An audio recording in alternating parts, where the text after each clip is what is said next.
Research हमें ये बताती है कि किसी लड़की के दिमाग का बायां हिस्सा किसी लड़के की तुलना में ज़्यादा तेज़ी से विकसित होता है। इसका मतलब है कि वह अपने भाई के मुकाबले जल्दी वह बेहतर ढंग से बात कर सकेगी, पढ़ सकेगी और किसी विदेशी भाषा को जल्दी सीख लेगी। इससे इस बात का जवाब भी मिलता है कि क्यों स्पीच पैथोलॉजिस्ट के पास लड़कों की कतार लगी होती है। लड़कियां ना केवल लड़कों से पहले बात करना शुरू करती हैं, बल्कि एक 3 साल की लड़की की शब्दावली उसी उम्र के लड़के के मुकाबले लगभग दोगुनी होती है और उसकी भाषा पूरी तरह समझ भी आती है। स्पीच पैथोलॉजिस्ट के पास लड़कों के माता पिता की कतार लगी होती है और उनकी एक ही शिकायत होती है कि ये ठीक से बात नहीं करता। अगर लड़के की कोई बड़ी बहन हो तो बोलचाल का ये अंतर अधिक स्पष्ट दिखाई देता है। Hello friends, DV global empire channel में मैं आपका फिर से स्वागत करता हूं। आज की बुक समरी लेके आया हूं, पुरुष क्यों नहीं सुनते और महिलाएं क्यों नहीं समझती। इस बुक को लिखा है एलेनोर बारबरा पीज ने, जिनकी दुनिया भर में 2.5 करोड़ से अधिक पुस्तकें बिक चुकी हैं। इस पुस्तक के अंदर वह हमें पुरुषों व महिलाओं की मानसिकता, प्रवृत्ति व आदतों में पाई जाने वाली असमानताओं के बारे में बड़े अच्छे वे में बता रहे हैं। तो फ्रेंड, इस बुक से रिलेटेड मेरा ये सेकंड वीडियो है, तो आइए ये इंटरेस्टिंग बातें जानते हैं आज के वीडियो में। मॉडर्न रिसर्च से हमें ये पता चलता है कि महिलाओं का मस्तिष्क जो ब्रेन होता है, पुरुषों के मस्तिष्क की तुलना में उल्लेखनीय रूप से अलग ढंग से काम करता है। यही स्त्री पुरुष संबंधों में अधिकतर समस्याओं की जड़ है। महिला का जो ब्रेन है पुरुष की तुलना में थोड़ा छोटा होता है, लेकिन स्टडीज़ हमें बताती हैं कि इससे उसके प्रदर्शन पर कोई प्रभाव नहीं पड़ता। 1997 में कोपनहेगन म्यूनिसिपल हॉस्पिटल के तंत्रिका विज्ञान विभाग के डेनिश शोधकर्ता बेंते पेकनबर्ग ने दर्शाया कि औसतन एक पुरुष के मस्तिष्क में महिला के मस्तिष्क की तुलना में 4 अरब कोशिकाएं अधिक होती हैं, लेकिन आमतौर पर परीक्षणों में पाया गया कि उनकी सामान्य बुद्धिमत्ता पुरुषों के मुकाबले 3% अधिक थी। कहने का मतलब है, परीक्षण हमें ये बताते हैं कि सामान्य बुद्धिमत्ता के मामले में पुरुषों की तुलना में महिलाएं 3% उच्चतर स्थिति में होती हैं।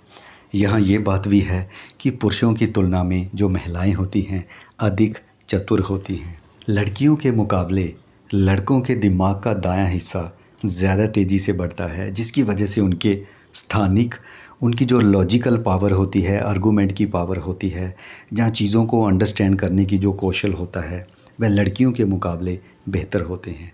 गणित, निर्माण, पहेलियाँ व समस्या सुलझाने में लड़के माहिर होते हैं और लड़कियों की तुलना में जल्दी ही इनमें महारत हासिल कर लेते हैं। ये दिखावा करना फैशनेबल हो सकता है कि दोनों लिंगों के बीच मौजूद अंतर न्यूनतम है, लेकिन तथ्य इस दृष्टिकोण का समर्थन नहीं करते। दुर्भाग्यवश हम अब ऐसे सामाजिक वातावरण में रहते हैं जिसमें हम इस बात पर बल देते हैं कि हम सभी एक समान हैं, जबकि तथ्यों का पहाड़ ये दिखा रहा है कि हम प्राकृतिक रूप से अलग हैं और नाटकीय ढंग से बिल्कुल अलग प्राकृतिक क्षमताओं और रुझानों के साथ विकसित हुए हैं। पुरुष जो होते हैं एक समय में एक से अधिक काम क्यों नहीं कर पाते। सभी रिसर्चेस इस बात पर सहमत हैं कि पुरुषों का जो मस्तिष्क ब्रेन होता है वह वर्गीकृत होता है। पुरुष मस्तिष्क इस प्रकार बना होता है कि वह एक बार में किसी निश्चित काम पर ध्यान केंद्रित कर सकता है और अधिकतर पुरुष आपको बताएंगे कि वह एक समय में केवल एक काम कर सकते हैं। जब कोई पुरुष किसी दिशा निर्देश को पढ़ने के लिए अपनी कार रोकता है तो वह सबसे पहले क्या करता है, वह अपने रेडियो को बंद कर देता है। अधिकतर महिलाएं नहीं समझ पाती कि ऐसा क्यों होता है। वह तो बात करते हुए या फिर बात सुनते हुए पढ़ सकती है, तो फिर पुरुष ऐसा क्यों नहीं कर सकता। टेलीफोन की घंटी बजने पर वह टीवी की आवाज़ कम करने को क्यों कहता है। अखबार पढ़ते हुए या टीवी देखते हुए वह मेरी बात को ध्यान क्यों नहीं दे सकता। ये एक ऐसी शिकायत है जो दुनिया भर में किसी न किसी महिला को कभी न कभी ज़रूर रही होगी। इसका जवाब ये है कि पुरुष का जो ब्रेन है इस प्रकार से बना है कि वह एक समय में एक ही काम कर सकता है, क्योंकि उसके बाएं व दाएं गोलार्ध के बीच, मतलब जो ब्रेन के 2 मेन पार्ट हैं, उसके बीच में फाइबर कनेक्शन बहुत कम होता है। उसका ब्रेन अधिक वर्गीकृत होता है। पढ़ते हुए किसी पुरुष के सिर का स्कैन करने पर आप पाएंगे कि वह दरअसल उस समय लगभग बहरा होता है। महिला का ब्रेन कई तरह के काम एक साथ करने के लिए सहज रूप से बना होता है। वह एक ही समय पर कई अलग अलग काम कर सकती है। उसका दिमाग कभी भी खाली नहीं होता और वह हमेशा सक्रिय रहता है।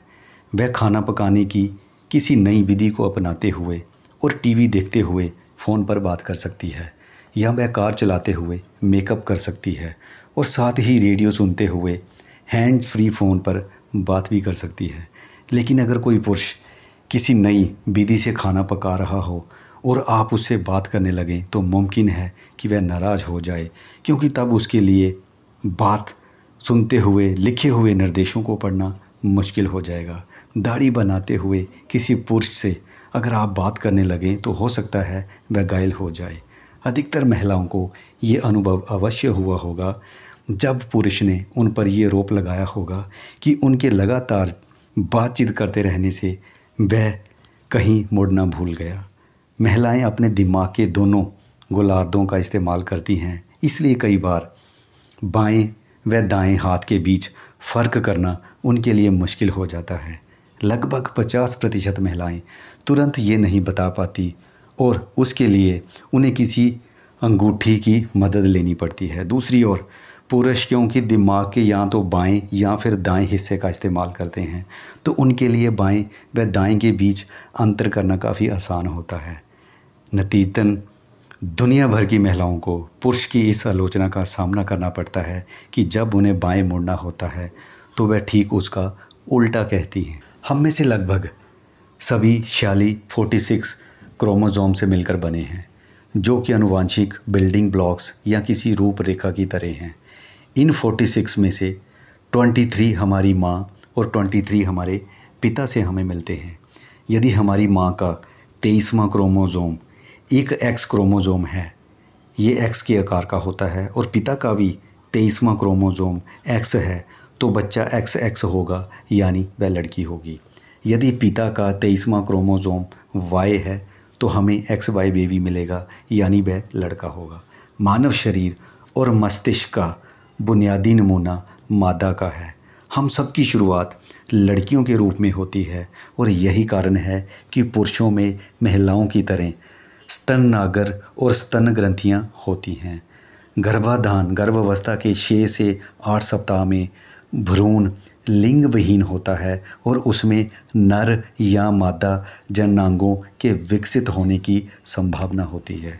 जर्मन वैज्ञानिक डॉक्टर गुंटर डॉर्नर उन कुछ आरंभिक लोगों में से थे जिन्होंने इस सिद्धांत को बढ़ावा दिया कि गर्भावस्था के 6 से 8 सप्ताह के भीतर हमारी यौन पहचान का निर्माण होता है।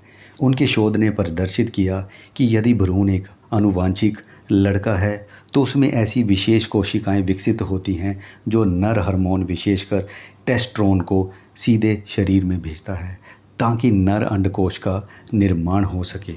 मान लीजिए कि नर भ्रूण को नर जननांग बनने के लिए कम से कम 1 इकाई नर हार्मोन की ज़रूरत होगी और 3 अन्य इकाइयों की ब्रेन को बनाने के लिए, ताकि वह पुरुषोचित मतलब मेल वाला ऑपरेटिंग सिस्टम बन सके। लेकिन कुछ कारणों से उसे आवश्यक मात्रा नहीं मिलती। मान लीजिए कि उसे 4 इकाइयों की ज़रूरत पड़ती है, लेकिन उसे केवल 3 इकाइयाँ मिल पाती हैं।